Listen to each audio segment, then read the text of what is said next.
So you're going to make a quilt, but you just can't find the right fabric in your enormous stash. What you already have, well, it needs a facelift. It needs to be updated. Of course, a quilter always has muslin, so let's change it by dyeing it. Conditions are just right today. We have a Carolina blue sky, the flowers are in bloom, we're all set to work outside, but most important, we have an expert here. Stay tuned and meet Elin Noble. Could you imagine a more clever object? Warms the body, ignites the mind. A child sleeps under mother's creation, together forever. The art of the heart and design of the mind puts you to bed one day at a time. The art of the heart and design of the mind.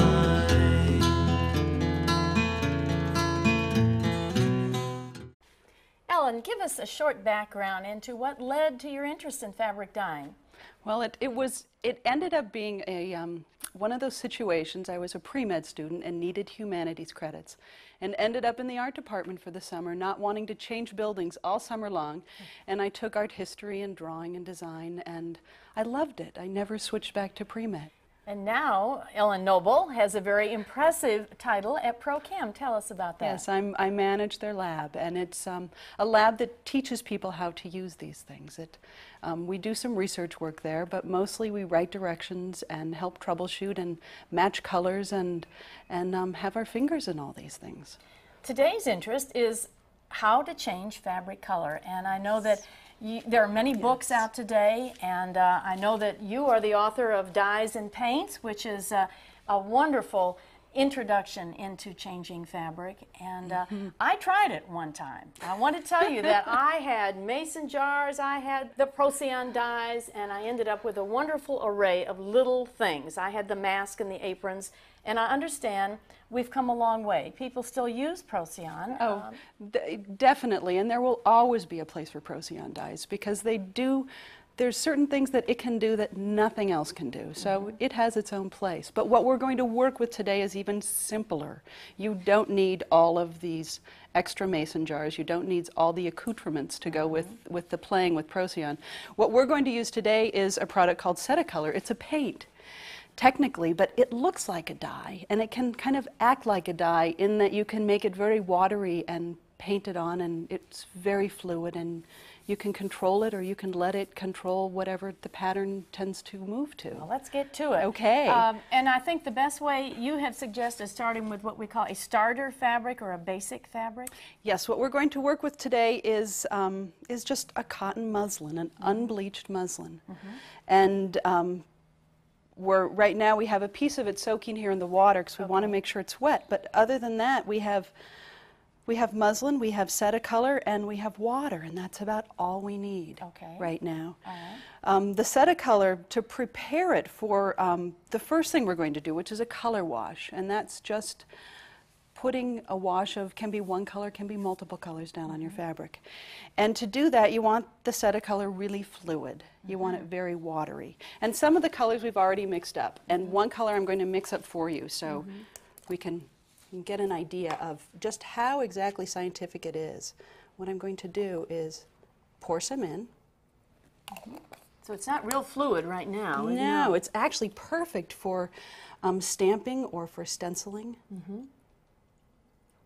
Pour some water in. Easier than cooking. Oh, yes. What I like to do is, just in case I've done this before where I have not had the tops on tight enough, I put a piece of paper over it and shake it till it's all shaken up. And what's happened in the past when the tops haven't been tidy, I don't want to know what happened. I've worn it. I don't want to know. And I flip it over and I can see some of the color still on the bottom, so shake it a little bit more. And this is where something clear is kind of nice to work with. I see. Or even white, because white you'll see your color better with. But when it's clear, you get to see what colors through it. You don't have to go peeking in the tops. Now, once you've shaken it, should I shake this again, or once it's diluted, it's? It's pretty good, unless you're going from one day to the next, because these will just keep and keep and keep until you use them all up. But if you're going one day to the next, then yes, it's a very good idea to shake them up because they do settle out a little. All right. Now, if you get any of this on you, will it wash right out? It will wash right off your hands.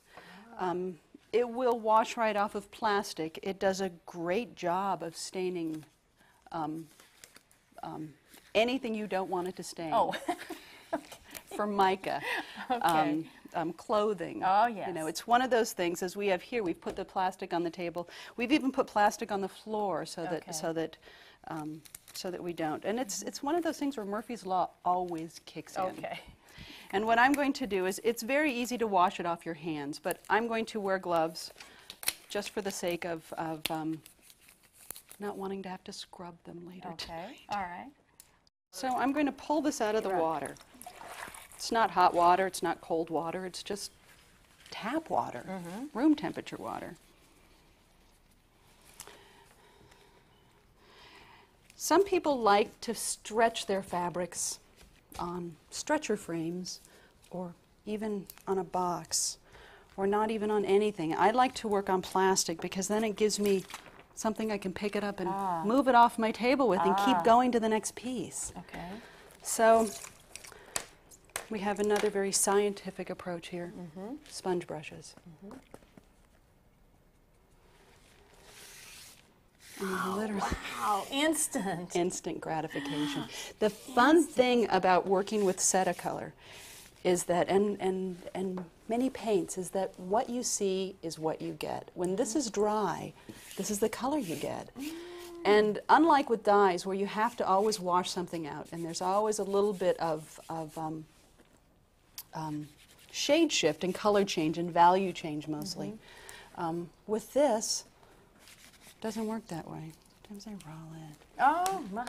And it doesn't hurt if it bleeds into... No, that's actually part of the beauty. And look, you've got a little red dot right there. I bet you're going to cover that up. Or... No, because what will happen as this whole thing dries, we're just going to make it dry quickly, what we're going to do. You can just let it just sit here and dry on its own. But when there's some sunshine, I prefer to just go put it out in the sun. And what will happen is these, you can see the lines are already starting to travel, and there's some very interesting kind of feathering that begins to happen. Now let's talk about this right at the very beginning, Ellen, because I know it's a concern. What sets this paint? Do you need to set it? Yes, you do need to set it, and it is set with heat. And heat can be from a number of different sources. It can be from an iron. Once you initially let it dry to the touch, all on its own, and that all on its own can also mean from the sunshine. But you let it dry, and after it's dry, then you heat set it either with an iron, or you can again leave it in the sun longer. The sun can kind of bake it for you, or you can throw it in a dryer. In the clothes dryer. In the clothes dryer, sure. So. And then, should you pre-wash it before you put it into a quilt? Would it help to do that, or it's not necessary? Not necessary. Okay. Not with this particular technique. It's not necessary. Some people do like to wash things just to make sure there's nothing whatsoever on them, and it's probably not a bad idea. Okay. But it's not absolutely necessary. Once we get into a couple of other techniques that we're going to use with the Cetacolor, then yes, it's a good idea to wash it before putting in your quilt, but not this particular one. Okay. And from here, I'll just take it out and put it in the sun. Put it in the sun. Let it dry. All right. Great. Okay, Ellen, it's all dry. Yes, yes. And now that it is dry, can you look at how the colors have migrated? They've really changed. Things have moved into one another, and they've kind of feathered and given it a whole new character. Well, we have examples of some of the other color washes, but I think what a quilter wants to see, of course, is how it ends up in a quilt. And this is one, a very contemporary quilt that has used the color wash, and there's something also special about this. I don't quilt. My mother does. And she saw this piece. It was just kind of a top. I was going to turn under the edges, and that was going to be it. And she said, no, no, no, no, no. It has to be finished. And 2 weeks later, a box came in the mail, and there it was, all quilted. The best of both worlds. You color the fabric, and you've got someone to quilt it. Someone to do my quilting, yes. Well, we would like to see the next effect that we're going to touch on today, and that's that sun treatment. Yeah, sun printing, which is really, it's like a little bit of magic. You have to almost, you know, go back to being, remember the child in you. Yes. You know, 'cause well, it's a part good of the example of that is right in this quilt. It tends to be sensitive to heat, so it's not only sunlight, but it's the heat that the paint is sensitive to. And when we'll see, we'll do it, and I'll show you, I'll explain about what happens while I'm doing it. Ellen, this sun printing is amazing. It is that little bit of magic. It really is, because the whole fabric gets painted first, and in this case with yellow and green. Leaves put down and trucked out to the sun until it's dry, and you peel off the leaves and you have your imagery. But in this case, you started with blue fabric. Started with blue fabric, and also this happens to be a cotton poly blend. It wasn't even. It's not even 100% cotton. So you have a lot of versatility. Show me how it's done. Oh, we had already started painting this one, and again to keep my nails so nice and clean. Yes.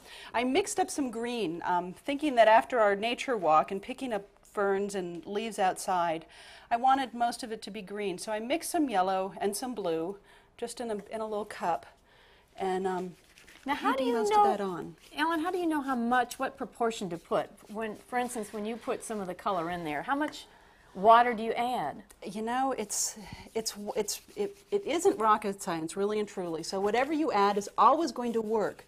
But what's good to keep in mind is the more water you add, the paler the shade. I see. So the more water we add to this, the more pastel our outcome will be. The less water we add, the darker the results will be. So it's a direct relationship, and neither are right or wrong. It just is, you know, what is it that you're after?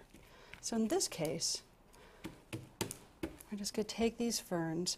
These ferns, they're very soft ferns, which some of them are much crisper and denser, and they won't lay quite as flat on the fabric. But these, since they're so soft, they're easy to mash. I'm going to cut that little end off. So they are really adhering to the moisture on this, on the green fabric. Good occlusive seal there. All right. Now we're going to put this out in the sun. What if you've got a day that is sunny but it's windy? I mean, is the wind going to lift these up, or it will sail them away? Yes. So what works very, very well on a windy day is just take your fabric once you have all your leaves down and put it in a sunny window. The window will let the light in, or let the heat in. It's really not a light thing. It's a heat thing. Sometimes I've also been known to use heat lamps, the kind that you'd find in a McDonald's heating the French fries. Those also work just as well.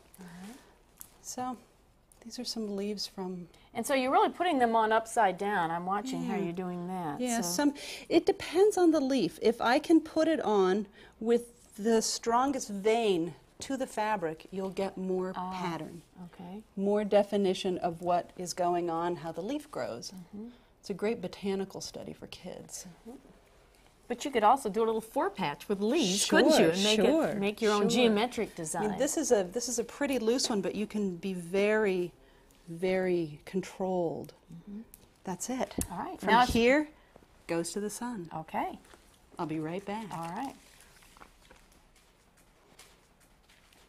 The sun has done its thing. Oh, now the magic. Now comes the fun part. You can see some were not quite as tight, so their shadows are not quite as well defined, but these ferns. How beautiful. Look at that.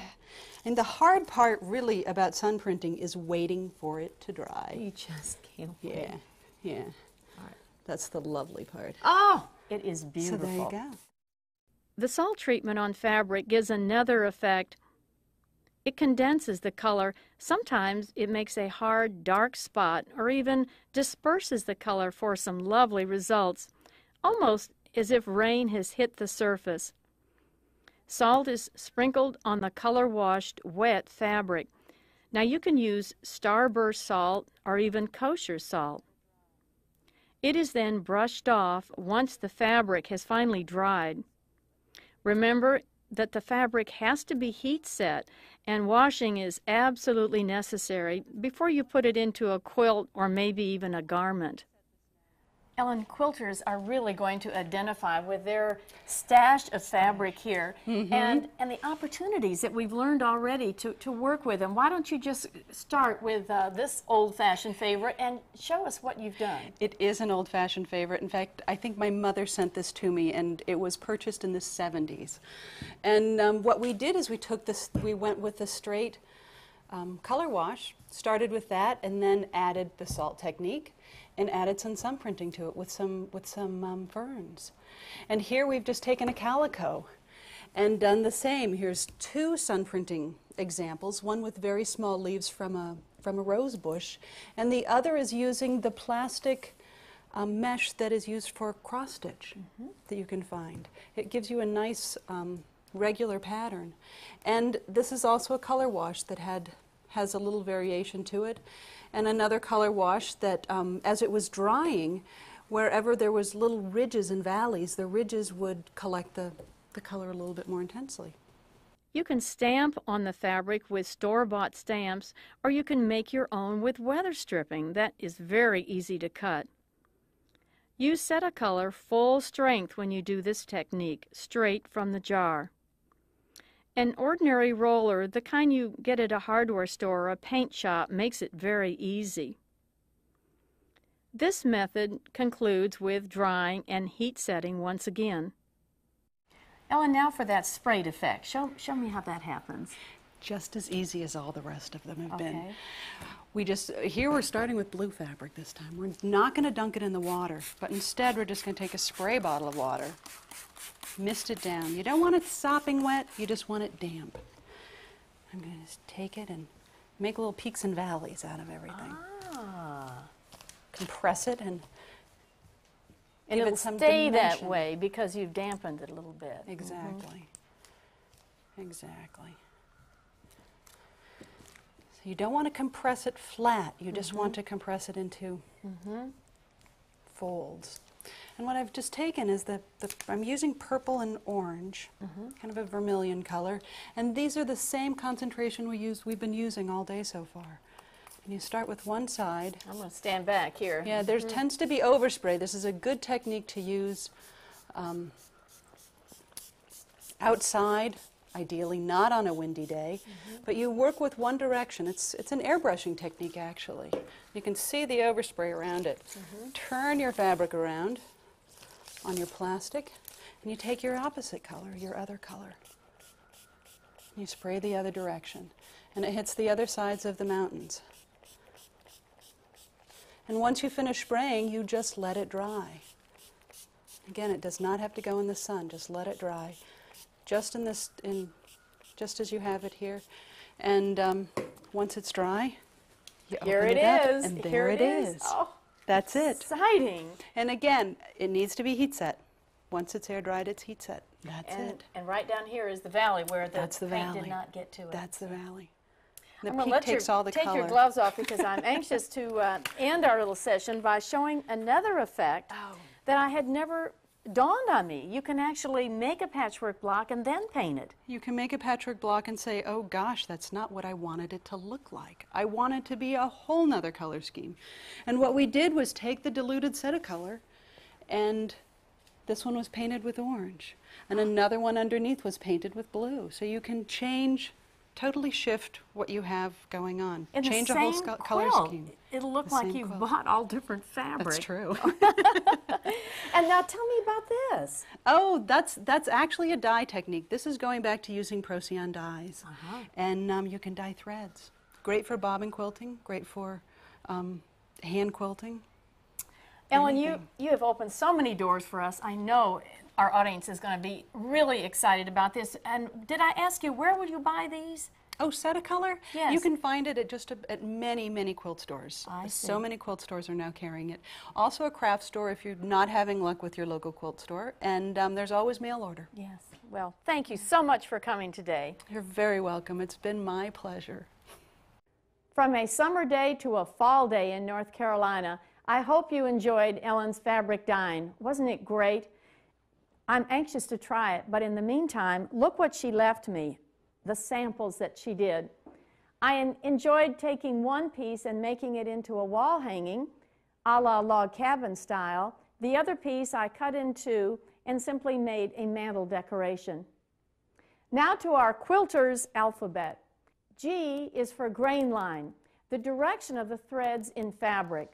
The warp lines form the lengthwise threads in a piece of fabric, and they run parallel to the selvage.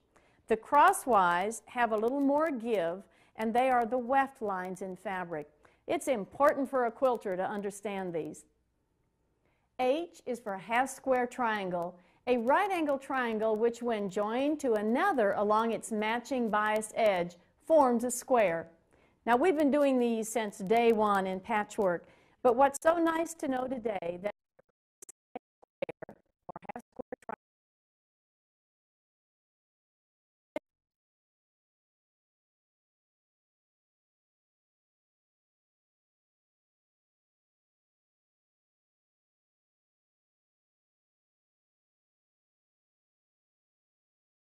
out those half-square triangles and for sewing them together. I've drawn one line, I've stitched on either side, and then when you cut this down the middle and open it up, you've got your half-square triangle. Remember, get rid of those dog ears. Now I keep that on the back of my calculator so I always know, and I even print it on a t-shirt. If you look real carefully, it says for any half-square triangle, add 7/8. A perfect example of half-square triangles is Progression 1 by Genevieve Grundy. Just look at all those half-square triangles. H is for hoop, a circular band quite often made of wood used to support the quilt layers for hand or machine quilting. They come in plastic. I do like this wooden one that is supported. It does go flat when I'm traveling. It's nice to have support so that the hoop doesn't rest in the crook of your arm all the time. There are square hoops in plastic today. And then for machine quilting, I like a narrow wooden hoop. Sometimes the indention is nice for slipping it under the presser foot.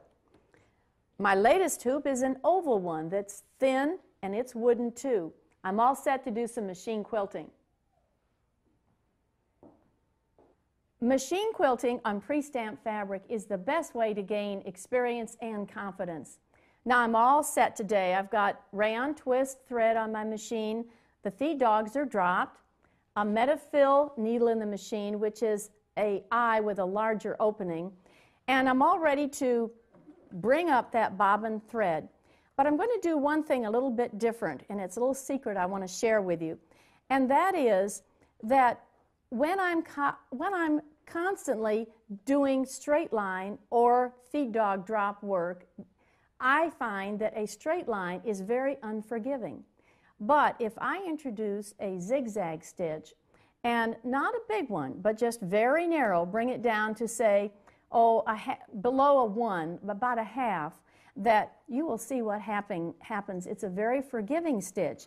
It will just, I'm going to do the vein of this leaf, and can you see how it just adds that little bit of pizzazz? It's almost like that nervous Norvis thing, but especially with something like this that relates to nature, you don't want all those straight lines.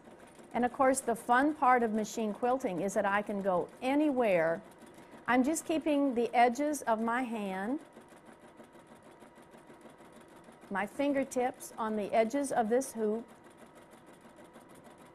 and I would just continue going anywhere I wanted to. Do try it. Now, we have our feature block of the day, which in keeping with all of Ellen's work, I call Color Rays. Beautiful color today. It's done with a 2-patch block. It's just a matter of sewing 2 sizes of triangles on each of these bright colors, and then it's just sewing 2 triangles together. And I know you can do that.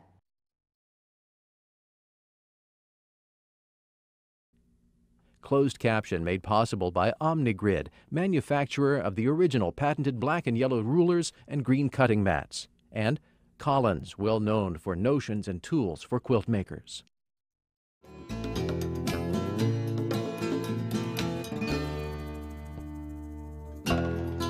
For more information about patterns and designs shown on this series, visit Georgia at www.georgiabonesteel.com. Lap quilting with Georgia Bonesteel is made possible in part by grants from Bernina, makers of sewing machines manufactured with the care of traditional Swiss workmanship. Nothing sews like a Bernina. Nothing. By Gamel Quilting Machine Company, offering 4 sizes of long-arm hand-guided machines to quilters worldwide. By Coates & Clark, America's #1 name in sewing, hand knitting, and craft products. By Martingale & Company, home of That Patchwork Place, publisher of America's best-loved craft and hobby books. By Hobbs Bonded Fibers, maker of heirloom premium cotton and wool batting, with a package labeling system to help quilters select the correct batting for specific projects. And by Horn of America, cabinets of the future today.